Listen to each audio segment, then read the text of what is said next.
নমস্কার। আজকে মঙ্গল আদিত্য যোগ নিয়ে আলোচনা করব।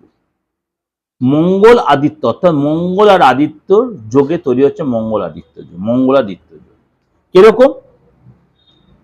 2 এপ্রিল মঙ্গল মীন রাশিতে প্রবেশ করবে।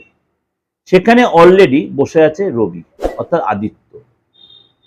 এই মঙ্গল আর আদিত্য একসাথে জুতি তৈরি করে 12 রাশির ক্ষেত্রেই কিন্তু প্রভাব বিস্তার করবে।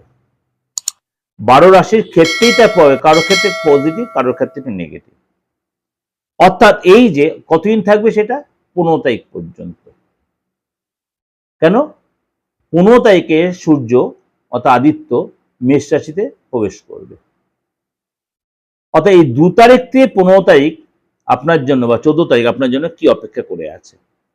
খুব শর্ট টাইমের জন্য হলেও সেটা কিন্তু যথেষ্টই এফেক্টেড এই মঙ্গলাদিত্য রাজ্য।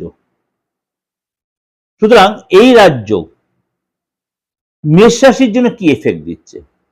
মেষ রাশির জন্য এই মঙ্গলাদিত্য রাজ্য আপনার জন্য যথেষ্ট পজিটিভ।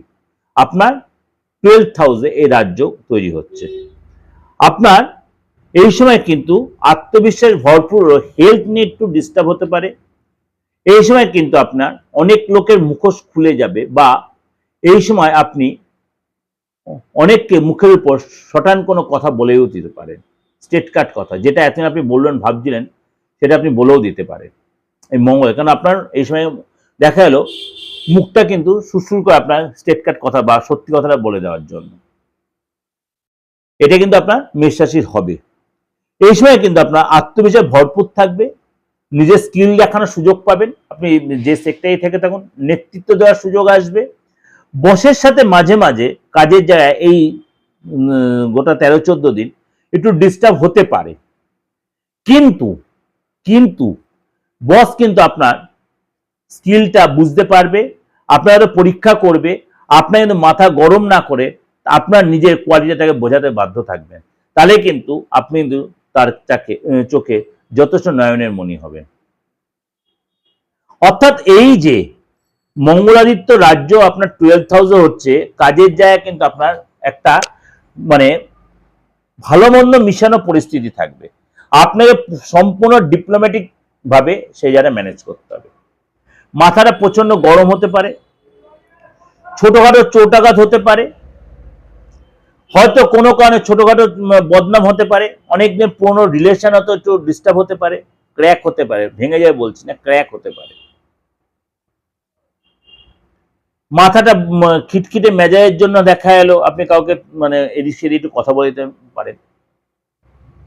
রক্তপাতের ছোটখাটো রাস্তায় চলাফেরাতে খুব সাবধানতা অবলম্বন করবেন। পড়ে গিয়ে চোটা লাগলে গাড়ি চালাতে সাবধান থাকবেন। ড্রিঙ্কস হ্যাবিটে রাস্তায় ড্রিঙ্কস করে একদমই গাড়ি চালাবেন না।